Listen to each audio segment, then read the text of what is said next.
up as well that's a study guide to my book, and there's various things down the side, pages. These things are links, and then my Twitter feed comes up there as well, and then obviously a list of things. The statistics, let's see if it will show you that. I'm kind of intrigued by why would anyone read it, and who doesn't, and how many. So you can see today is not exactly a stunning day, but I'm rather surprised that as many as just about 18,000 people, or 18,000 blogs have been read. It may be the same person reading 18,000 times, of course, but one assumes that these are... sorry? It was actually me. It's me, yeah.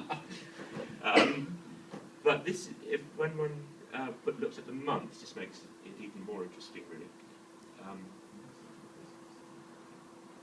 The busiest day, 994, was I did a blog immediately after the last episode of Rev in the series last year. The genius program that is the Church of England. Yeah. That was, I mean, I did it absolutely afterward, straight after. I did it an hour after the credits had rolled, and loads of people had already looked at it by midnight. And the following day, it was just six short of 1,000 people looking at it, which I thought would be quite nice to have 1,000 in a day. But that was amazingly high. I mean, just completely off the map compared with the other ones. And if you look at the map, the monthly statistics, you see that February was a big month, and as was November. But actually December, given that it's only the 7th today, is actually quite a lot. But I myself am astonished that there's this amount of reading of it. So why do you think, I mean, to ask another question in there, Stephen, why do you think people follow your blog? Just say as well, you can, with this, you can absolutely follow the blog. And so there are a number of people who aren't on the statistics because they get it by email anyway. So you can just click on the follow and you get it. That people follow it largely because they've come across it and they thought, that's interesting. I'd call it another angle, and I suppose the one rule that I try and use in this blog is not to say what everyone else is saying. Yeah. That's all I try and do. And for me, that's a relatively straightforward thing to do, actually. I tend to see things from a slightly other angle, and so then I blurt it out. I think it's really important with blogging that they're not too lengthy. I mean, when you said substantial, I mean, I hope you meant there's substantive. Yeah, so it's not a 2,000-word essay. No. It's some points. It's 500 words of good stuff. Yeah, maybe 300-400 words Yeah. Incidentally, or coincidentally, any newspaper article that is really punchy, that we put stuff out on, that gets published and tends to take on a real significance, is probably only 300 to 400 words. It's not 5 pages of A4 talking about the ins and outs of everything. It's 400, 300, 400 really punchy words, and blogging's exactly the same. Well, I've actually found using Twitter, just say a bit about my use of Twitter. I signed up to Twitter simply to be able to say, I've just written a blog. It was really as crude as that. I thought this is, somehow or other, because you could write a blog up and absolutely no one would read it. Then you'd feel a bit of a burp probably. But I thought I'd put it on Twitter. Some people might pick it up. 1 or 2 people whom I had followed started following me. People then might retweet it to all their followers, and then all of a sudden you got a bit of traffic looking at your blog. But then that was really crude, just thinking of it as Twitter as a notice board. But then you discover it's got lots of other features and possibilities within this just list of things, which we'll talk about later. So blogging for me was the entry into the Twitter world, and in some ways I think Twitter becomes more interesting because it's faster. And now sometimes I think, I can't be bothered to write a blog. I'll just do a tweet. And I was speaking to a publisher recently, actually someone who works with, I think it's Bible Reading Fellowship, and she said it's hard to get writers these days because people can just do their own blog and bung it up. Why should they bother sending it to someone else to edit and so on? I just noticed that our new Archbishop of Canterbury's daughter has blogged about this event, or has tweeted about this event. Has, fantastic. Yeah. Good old Catherine. Can I just say briefly about the other blog I do? This is a more disciplined thing. And this is absolutely functional CMD, as it were, called Sermon Starters. And there's a real story behind this.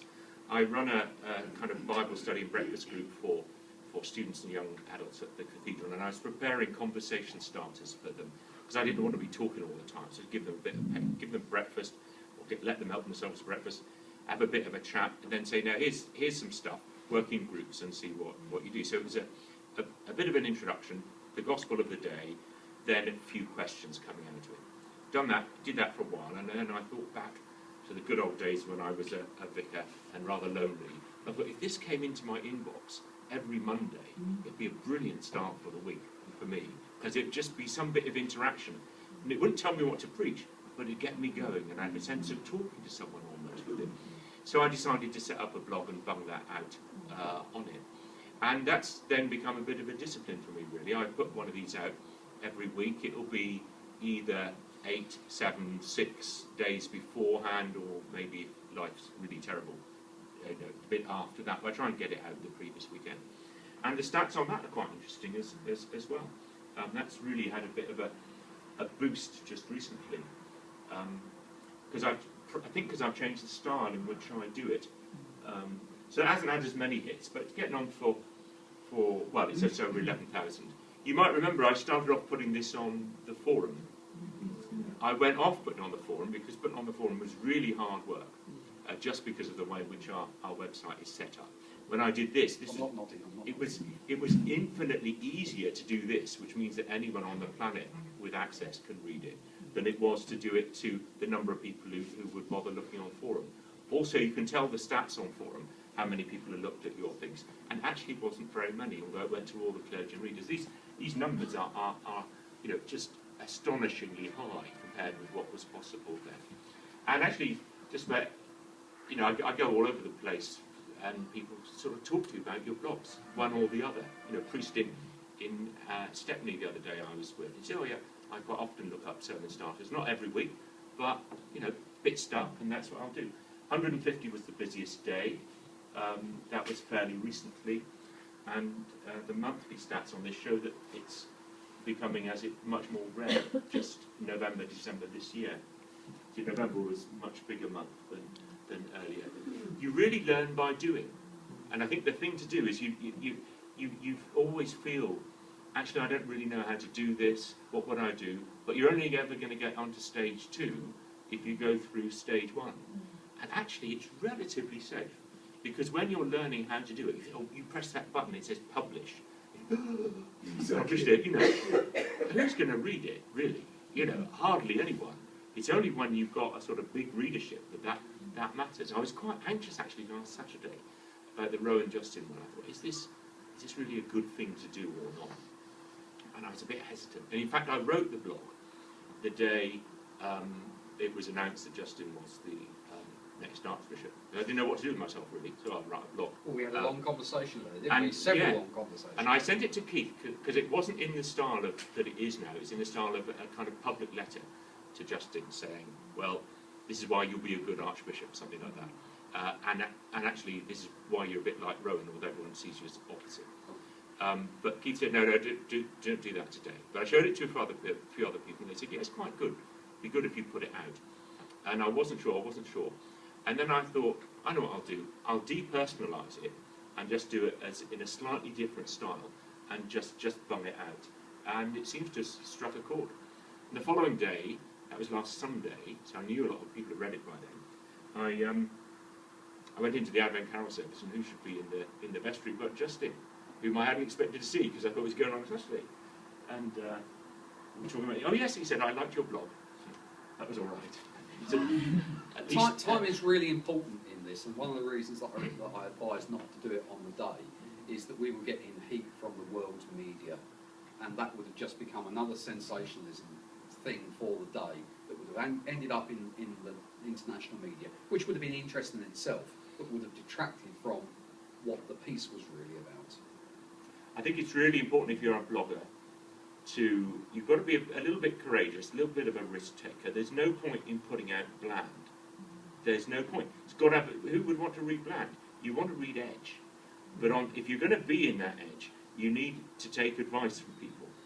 And obviously with sermon starters, that's much more sort of functional, isn't it? It's not really risky at all. But if you're doing something like Another Angle, every now and again you've got to say, send it to someone, send it to Keith, send it to a friend or whatever, and say, is this wise?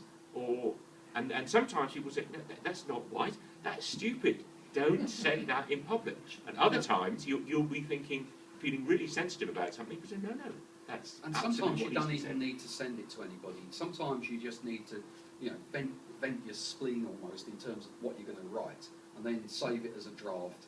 Go away for a couple of days, think about it, and when you come back, you'll often look at things and say, some of this is good and some of this needs some attention. Just get into that habit of taking time, saving it as a draft, and then come back to it. Yeah, I think that's right, but equally sometimes tomorrow it's not going to be interesting. Sometimes it's a response to the moment. Sometimes these things are timely. Gary?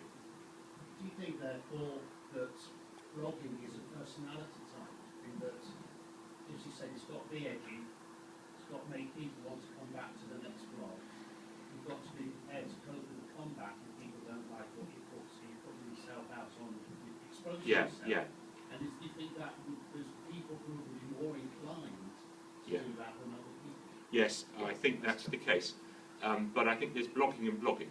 And that's one reason why I've been keen to show you the two sides. I think, what the other angle another angle, that is kind of slightly edgy, bit of an E, bit of, intuition, all that sort of stuff in there, a bit of J as well. So my personality type fits quite well with that. But if I were a vicar in a parish, I would definitely be blogging, but probably not quite in that sort of way. So if I was, for instance, writing an article for a parish magazine every month, I would say, well, I've got to spend time doing this. Let me not only put it in the parish magazine, let me stick it on the blog, see if it becomes interesting. If I would also start engaging with what's going on in the local community and putting my voice out in there, so you start preaching about what's happening or whatever. Again, protecting all the confidentiality, but you can become a bit of a voice, and you'd be sure the local paper would soon be following you. The people in civic society around you, people who are interested and care for your community would be following you. It may not be a way of communicating with the people whom you are already communicating with, but guess what? That doesn't really matter, because you're already communicating with them. But it might be a way of communicating with people who you're not communicating with. And I think that's quite a big part of it. Can I just throw... Sorry, go on. To what extent should you publish the same thing across multiple platforms? Because...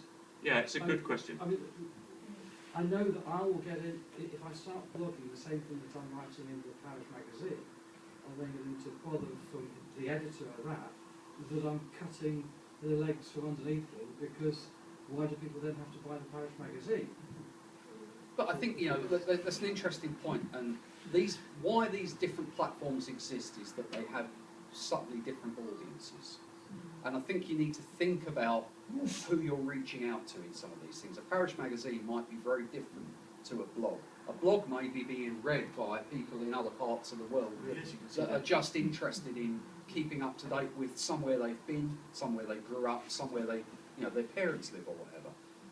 If you're going to use similar material like that, and so that you don't cut across something that has that's monetarised, why not summarise that blog and say, there's a piece in the parish magazine, the gist of it was, and the reason I wrote that, and that's a blog then, because you're then engaging with how you came about writing that piece, maybe. That might be a really good thing.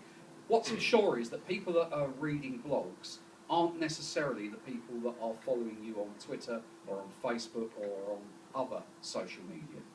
They might be very distinctly different audiences, and you need to think about that.